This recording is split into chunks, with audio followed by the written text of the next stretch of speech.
Esse trabalho ele foi realizado pelo Guilherme Novaes Pereira e Felipe Ida Stebli e como orientadora a professora Fabiana Lima Abrantes. Ele tem como desenvolvimento inicial de plântulas e produção de matéria seca de plantas após tratamentos de sementes de Uruchula brisanta MG4 com booster zinco molibdênio. Esse trabalho ele foi realizado por mim, Guilherme Novaes Pereira, pelo Felipe Ida Stebli e foi orientado pela professora Fabiana Lima Abrantes. Esse trabalho ele tem como desenvolvimento inicial de plântulas e produção de matéria seca de plantas após o tratamento de sementes de Eurocloa brisanta MG4 com booster zinco molibdênio.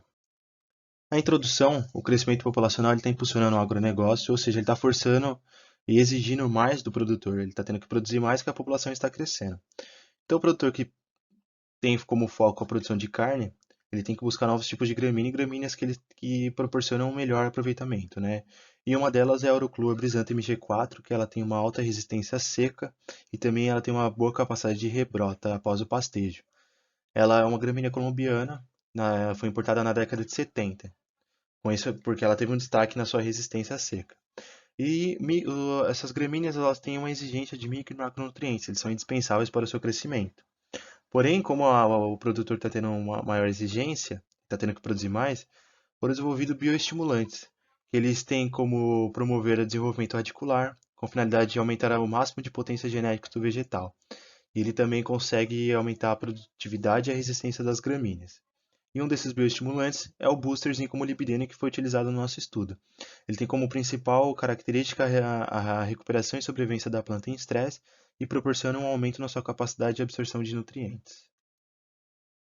Aqui na hipótese a gente vai falar um pouco sobre o zinco e o molibdênio. O zinco é um ativador enzimático responsável pela fotossíntese, respiração e controle hormonal. Já o molibdênio, ele tem a enzima-chave no metabolismo do nitrogênio. E a gente pode ver aqui que ele tem a redutase no nitrato, ele ajuda na germinação mais rápida da planta, no desenvolvimento inicial de plântulas e no controle hormonal. Ele também pode ter um aumento na capacidade de absorção da planta. Os objetivos do trabalho têm como avaliar o tratamento de sementes de Uruclua brisanta MG4 com boosters em molibdênio, a germinação e desenvolvimento inicial de plântulas, o crescimento das plantas e a produção de matéria seca. Ou seja, a gente quer ver se a utilização desse booster na gramínea, na MG4, ela vai aumentar a sua produção de matéria seca, se ela vai ter um crescimento de plantas mais homogêneo, um crescimento maior, e se a taxa de germinação, o desenvolvimento inicial das plântulas vai ser homogêneo e se vai ter uma boa produção. Na revisão de literatura, a gente conseguiu estudar e entender a necessidade de suprir a necessidade nutricional da população, porque até 2024 a gente vai ter um crescimento de 13,16% e até 2020, 2050 subirá para 34,90%. E o Brasil ele é o maior produtor agrícola, então a gente tem a responsabilidade de estar produzindo cada vez mais. E esses dados também foram retirados do trabalho do Saat e Francinelli em 2018. Eles fizeram um estudo mostrando que a nossa população está crescendo e o Brasil tem uma grande parcela de responsabilidade em estar produzindo um alimento. Só que ao mesmo tempo, a gente tem uma expansão territorial e que está agora nesse meio da conservação ambiental. Então, o produtor está tendo que lidar com o crescimento populacional e também colocar as normas do meio ambiente junto com a produção. O Brasil ele é colocado como um grande produtor agrícola e possui um território muito amplo, muito grande. E por ser grande, ele tem diversos tipos de solos, solos bons, médios e ruins. Os bons são destinados a solos para agricultura. Então não vai ser utilizado gramíneas ali, não vai ter gramíneas, só agricultura. Então os solos médios e ruins, eles vão ser destinados para gramíneas, como a Uruclua que a gente está usando, a MG4. Então no estudo de Telles de 2011, ele cita que o gênero Uruclua tem o maior destaque, ele é o mais utilizado, porque ele tem uma resistência ali e é uma gramínea que tem um bom valor nutricional. Então a gente percebe que a escolha da gramínea é fundamental para a produção.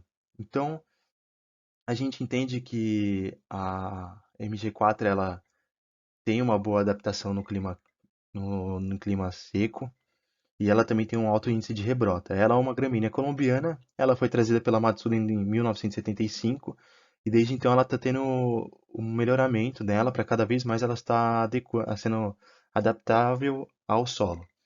E no estudo de Balbino ele indica que houve uma melhora na pastagem de 17% e com isso já teve um aumento de 114% da produtividade de carne. Ou seja, a gramínea está tendo um resultado na produção e na qualidade do produto final das propriedades. Bom, macro e micronutrientes são essenciais para o desenvolvimento das plantas. É a partir do fornecimento do macro e micro que a planta vai ter desenvolvimento radicular, boa massa foliar, que ela vai ter o seu crescimento e vai ter os seus nutrientes ali para o animal poder se desenvolver. Então, você tem que estar fornecendo sempre o essencial para a planta. Então, a gente até pode estar destacando, principalmente nesse trabalho, que é o zinco e o molibdênio. O zinco, ele é responsável, né, ele tem várias funções, ele é responsável por várias funções na planta, mas a gente pode tirar como fundamental o crescimento dos tecidos da planta e também ele ajuda a planta a fazer a síntese do triptofano, que vai ser responsável pelo crescimento do tecido da planta. Já o molibdênio, ele vai auxiliar na fixação do nitrogênio pelas bactérias. Então, ele é fundamental para, se você fornece o nitrogênio, o molibdênio tem que estar ali para estar ajudando nessa fixação do nitrogênio. E o molibdênio também ele é responsável pela ativação da redutase do nitrato, que consiste na enzima chave para o processo de metabolismo do nitrogênio e das enzimas utilizadas nas transferências eletrônicas. Então, por fim, a gente pode ter como exemplo que o zinco e o molibdênio eles estão requeridos em menores quantidades, porém, eles são fundamentais para o desenvolvimento da planta. Eles são indispensáveis para o desenvolvimento da cultura. Eles contribuem muito para o bom desenvolvimento e eles também vão ajudar na melhora da produtividade daquelas plantas. Como é o caso do próprio molibdênio, que ele disponibiliza uma boa absorção para acarretar em maiores quantidades de proteína e ácidos nucleicos nas plantas. E isso é fundamental para que a gente tenha uma boa produção de alimento dentro de uma área. Aqui nos bioestimulantes, eles têm funções hormonais, enraizadores e eles têm também o desenvolvimento radicular. Eles podem reduzir a utilização de fertilizantes, eles podem melhorar a produtividade e melhoram a resistência perante o estresse hídrico. Eles também conseguem promover o desenvolvimento do sistema radicular, né? Então, ele promovendo o sistema radicular, a planta vai conseguir absorver mais água, ou seja, vai absorver também mais nutrientes. Ele também pode maximizar o potencial genético da planta, ele consegue fazer com que aquela gramínea atinja seu potencial genético. Ela foi desenvolvida para ter uma boa produção. E também ela consegue fazer com que a planta tenha um volume maior de touceira, o que vai aumentar ainda mais a sua produtividade. Então, no mercado se encontra o Booster Zinco molibdênio. Ele tem a sua composição 2,3% de molibdênio, 3,5% de zinco. A aplicação dele é feita foliar e ele dá um aumento na absorção de águas e nutrientes para a planta. Além dele conseguir melhorar também a sua resistência a estresse hídrico. E o Booster, ele não precisa, ele tem uma pequena concentração só para ser aplicada na planta, é recomendado, o fabricante recomenda, né, dependendo da forrageira, só que em geral é uma aplicação utilizado pouco do produto para aplicar. E então isso ajuda também no bolso do produtor. Olá, eu sou o Felipe Stabile. Eu vou falar sobre a parte de materiais e métodos. O experimento ele será conduzido no Laboratório de Análise de Sementes e no viveiro da Universidade do Oeste Paulista, ao Oeste, em Presidente Prudente. E os tratamentos serão divididos da seguinte forma. Eles serão constituídos pelo lote testemunha, que é a semente seca, tratada com água pura, sem utilizar nada de booster. E terão lotes de 1, 2, 3 e 4 ml de booster no tratamento da semente. Então a gente tem mais o lote testemunha e mais 4 lotes com a variação na quantidade do booster. As sementes elas serão expostas de maneira uniforme a uma pulverização na proporção de 10 ml de solução por quilo da semente. E depois desse tratamento, as sementes serão colocadas para secar à sombra, em temperatura ambiente, aproximadamente de 25, podendo variar entre mais e menos 2 graus Celsius. Feito isso, elas vão para a instalação da germinação, que vai ser feita no laboratório, e a semeadura vão ser feita em vasos. Bom, quanto à germinação de sementes, ele será conduzido com 4 repetições de 100 sementes de cada tratamento, distribuídas em caixas de airbox sobre 2 folhas de papel tipo mata-borrão, umedecidos com água destilada na quantidade equivalente de 2,5 vezes a massa do papel seco. As caixas serão colocadas no germinador, regulado com temperatura alternada de 15 a 35 graus Celsius, podendo variar entre mais ou menos 2 graus, e fotoperíodo de 8 horas. As contagens serão realizadas nos dias 7, 14 e 21 após a semeadura, determinando assim a porcentagem de plântulas normais, anormais e sementes mortas de acordo com os critérios estabelecidos nas regras para análise de sementes do Brasil de 2009. Nesse experimento, também será avaliado o índice de velocidade de germinação, IVG. Ele será conduzido junto com o teste de germinação e as avaliações realizadas a cada 2 dias, utilizando a metodologia descrita por Magui et al. 1962, na qual a gente utiliza da fórmula, que é G1, G2 e Gn, são o número de plântulas normais computadas na primeira contagem, na segunda contagem e na última contagem. N1, N2 e Nn, número de dias da semeadura, a primeira, a segunda e a última contagem. E para cada repetição será calculado o índice de velocidade de germinação empregando esta fórmula, onde a média aritmética das 4 repetições nos dará o resultado do índice. Bom, continuando aqui na avaliação das plântulas, a gente também vai avaliar o comprimento da parte aérea de raiz. E para isso será utilizado 4 repetições de 30 sementes por tratamento, distribuídas sobre 2 folhas de papel para germinação, umedecidas com quantidade de água correspondente a 2,5 vezes a massa do papel não hidratado. Essas sementes serão distribuídas de maneira equidistante no centro das folhas de papel, 2 bases e uma cobertura, formando uma única linha, enroladas e levadas à câmara de germinação com as mesmas condições descritas para o teste de germinação. E após 14 dias do início do teste, as plântulas normais serão medidas com régua milimétrica, medindo-se a parte aérea e a raiz, e os dados serão expressos em centímetros.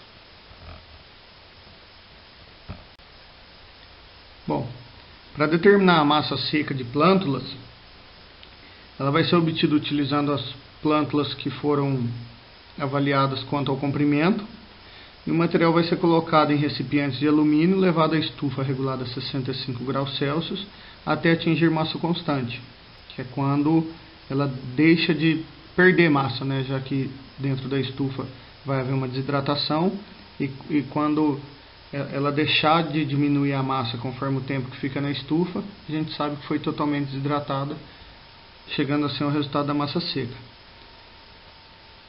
E as pesagens serão realizadas em balança de precisão de 0,001 gramas e os dados serão expressos em miligramas. Já para avaliar o crescimento e produção de matéria seca, a semeadura da semente será realizada em vasos de 20 litros, contendo solo, devidamente corrigido e mantido no viveiro da UNOeste. Cada vaso representará uma repetição, serão usadas 4 repetições, portanto, totalizando 24 vasos. Lembrando que, além de corrigido, a adubação de semeadura foi a mesma para todos os tratamentos. E assim, conforme o crescimento da planta no vaso, o seguinte procedimento será adotado. Serão marcados 3 perfis por vaso, onde a cada semana serão feitas avaliações nesses perfis através da contagem do número total de folhas e quantidade de folhas mortas e amarelas. Além disso, as folhas serão medidas com régua graduada em milímetros. Assim serão obtidos resultados referentes à porcentagem, mortalidade e expansão do limbo foliar, respectivamente. A expansão foliar será calculada pela média de crescimento de cada folha, considerando a primeira e a última leitura. Quanto à porcentagem de mortalidade, ela será calculada pela razão entre o número de folhas mortas e o número total de folhas de cada perfil, multiplicando-se por 100 para expressar o resultado em porcentagem. Para a determinação de massa de matéria seca, cada material, limbo foliar e colme-bainha, serão levadas para estufa de circulação forçada de ar a 65 graus Celsius durante 24 horas. A área foliar será calculada utilizando um vazador com área conhecida e destacando-se discos foliares do limbo foliar, evitando-se a amostragem da nervura central. Através da área conhecida dos discos foliares destacados, da massa seca dos mesmos e da massa seca restante do limbo foliar, tomados através de uma balança analítica, será estimada a área foliar total. Para análise dos dados, será utilizado o programa estatístico SysVar e as médias comparadas pelo teste de Tukey. E o que a gente espera como resultado desse experimento? O experimento ele vai ser implantado no segundo semestre de 2020. E como resposta ao tratamento, a gente pretende saber se a semente de Urochloa cultivar MG4 com o booster pode melhorar no quesito de germinação, desenvolvimento inicial de plântulas, crescimento de plantas, assim como produção de matéria seca. Eu e o Guilherme agradecemos a atenção e esperamos obter bons resultados após a condução do experimento. Obrigado.